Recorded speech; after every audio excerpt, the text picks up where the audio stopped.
Hi, this is video 2, and so quickly I started to talk about there were circumstances in the past where every time Austin was getting ready to be leveled down, there was some kind of a circumstance that was happening in the prison.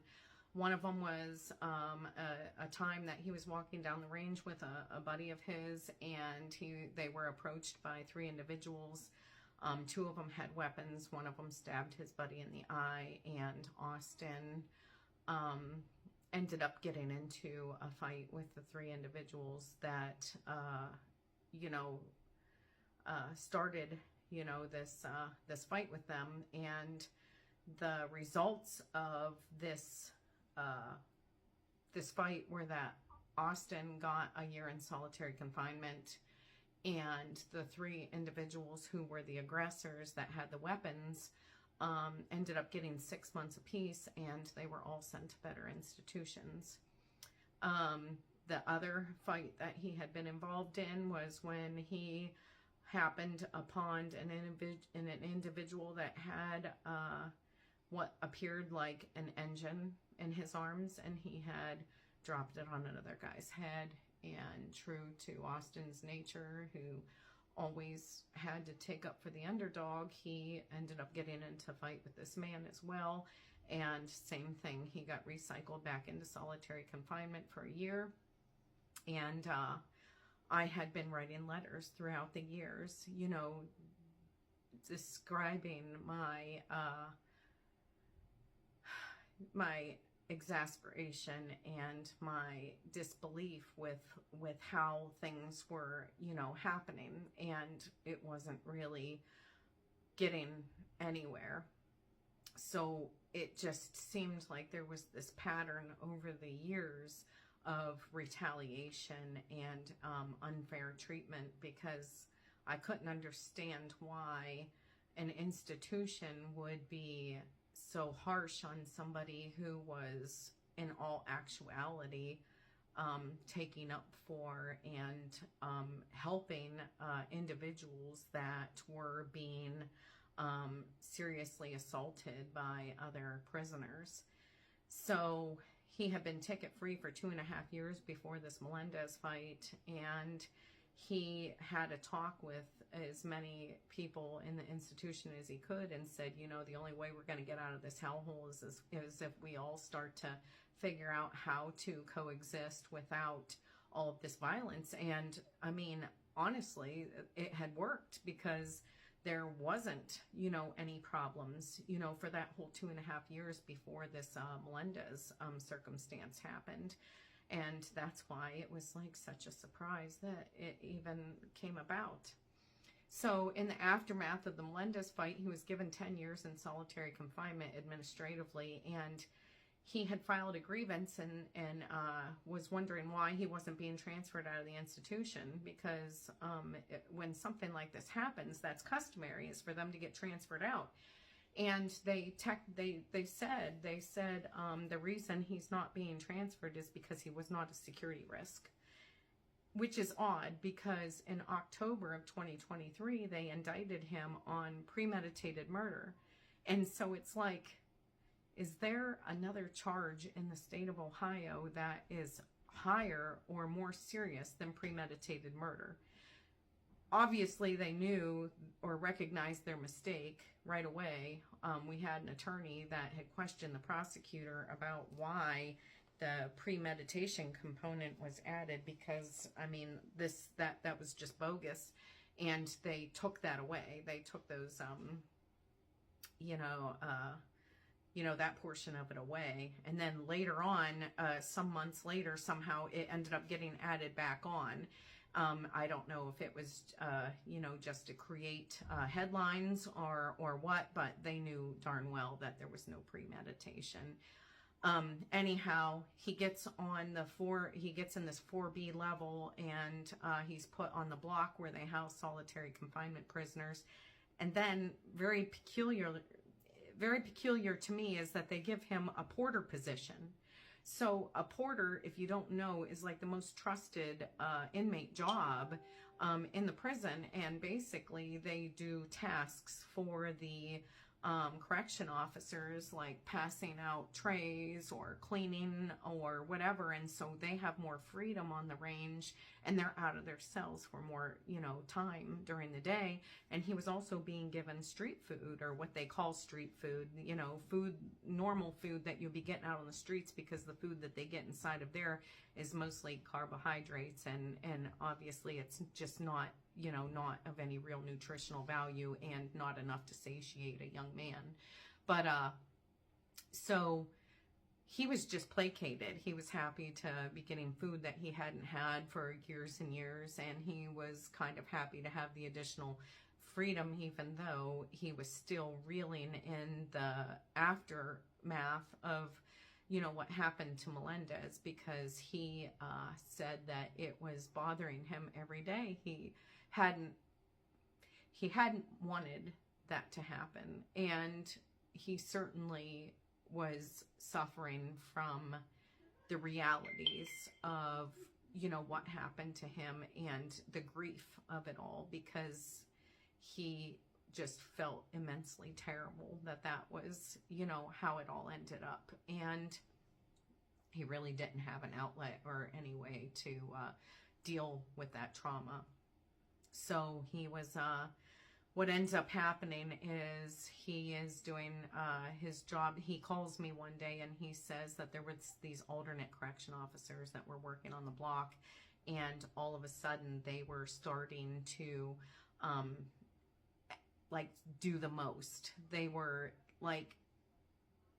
agitating the prisoners. They would do these things where they would go up to a cell, and knowing that there's a camera downrange, they would approach the cell, act startled, and jump back, and then mace whatever prisoner was there. And so if they wanted to target somebody for the day,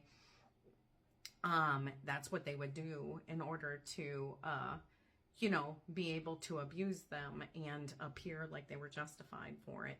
But the thing that a lot of people don't realize is, when one prisoner is being maced, pretty much everybody on the block can appreciate the irritant in the air, and they all get the benefit of these the reactions. And so my son was calling me, and he was coughing and choking and gasping for air, and saying, they just maced another prisoner. And so every day they were technically being gassed on this block, and it was creating stress, and it was creating this buildup of anxiety in these prisoners that were on the range. And one day he was working, and one of the prisoners threw a cup of urine and feces on Austin, and he said it landed on his face and his chest.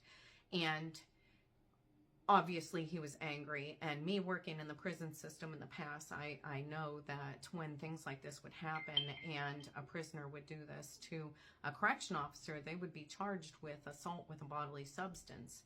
So Austin had been assaulted by this prisoner who was locked in his cell, and he started to verbally confront this prisoner, and he had a broom in his hand, and I think he was putting it through the bars and trying to poke at the guy. And Austin said that normally when something like this would happen, the prison guards would kind of let them just kind of work it out amongst themselves and kind of turn the other cheek. Well, this day, that was not going to happen, and they started to turn their aggression on Austin and told him to lock down. And Austin was very surprised by the way that they were approaching him, instead of being angry at the person who had assaulted him. And so he kind of had this trigger of this injustice trauma again, because of the way that he was being treated as a result of this circumstance. So Austin was, he was refusing to lock down, and there was a cascade of events that happened afterwards. I know that he was shot with a pepper ball gun, and then he was shot with 2 rubber bullets with a shotgun.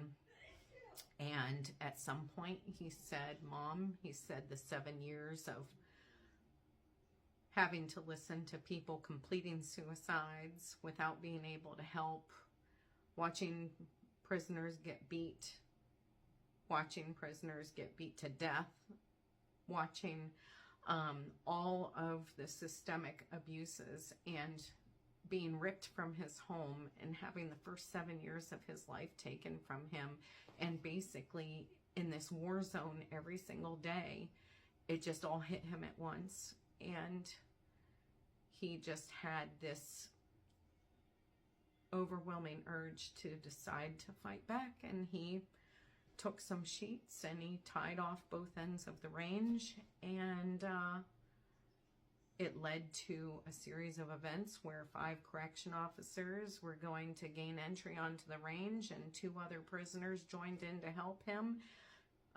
They had sharpened instruments, and the correction officers made it onto the range. Austin said that they were trying to break his wrists and his ankles, but because of his defensive training, they weren't able to successfully do that. But he gained access to one of the sharpened instruments, and 2 of the correction officers got injured. Not seriously, but they were injured. And so now you have another, you have a whole other case that got levied against him. And that's where these other charges came from in the aftermath of the Melendez fight. And so yesterday, when they were doing this plea bargain process, and the attorney recognized that Austin was likely not going to get a fair trial. No matter what he could have gotten up there and said, there was just too many advantages that the court had that was going to make it so that his whole story wasn't going to be able to be told, and the jury wasn't going to get the benefit of really knowing what happened. And so he felt that the best thing for Austin, rather than possibly getting another life sentence and having to fight it, would be to take a plea bargain for this 10 years. And unfortunately, that was the choice that we had. And I asked the attorney, I said, how do you make a decision of which slaughterhouse to send your son to? Since that occurrence happened, he's been locked in a glass house, which is a cell that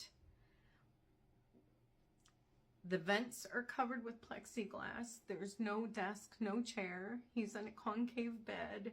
You can't roll around. There's 24-hour camera surveillance. This is typically a cell that's being used for suicide victims, but they have him in there, despite the fact that he went to an RIB hearing, and they said after his 90 days of segregated housing, he wasn't supposed to get any restrictions, but they decided that they were going to take this into their own hands, and they were just going to put him in this glass house, and they were going to teach him a lesson.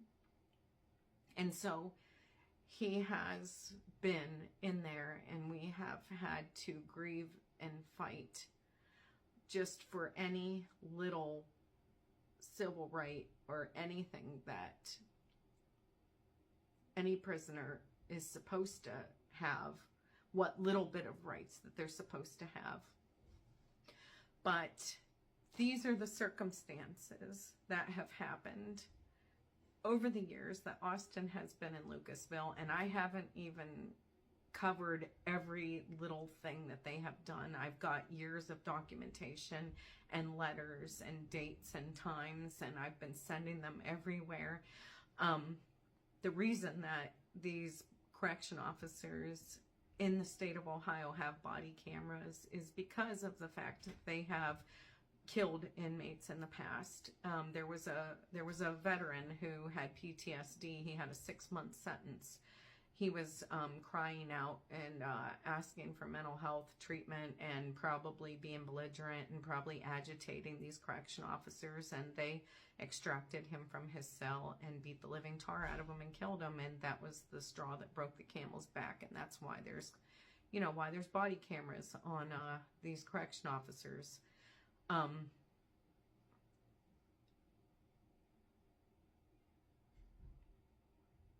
I don't know what else to say. But this is pretty much everything that happened, and that is the explanation for the circumstances that happened in this Southern Ohio Correctional Facility. And the entire 6 years that he's been there, he has not been able to be moved out of that prison, and they like to keep a hold of him and just do whatever they can to, I'm not sure, you know, there was a 21-year-old black kid who had a 1.5-year sentence for receiving stolen property and a theft, and he had mental health issues.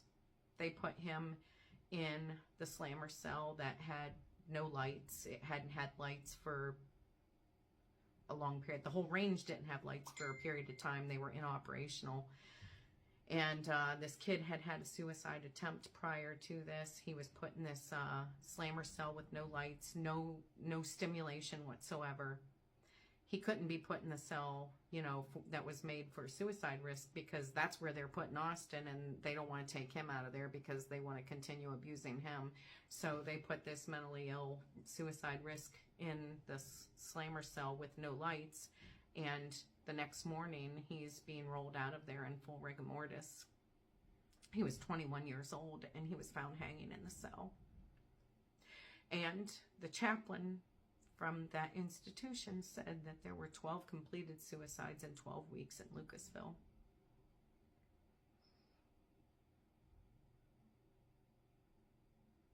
That's the realities of what we've been dealing with in the aftermath of this wrongful conviction in Trumbull County, Ohio, and everything that has happened in the institution up until this point. Some people are going to judge and have a lot to say about that, but all I can say to you is put yourself in their shoes and ask yourself what you would do if you were taken hostage from your life in the state, in your community, from your community, and put into a place where you were being systematically tortured in an institution by people that we pay taxes for.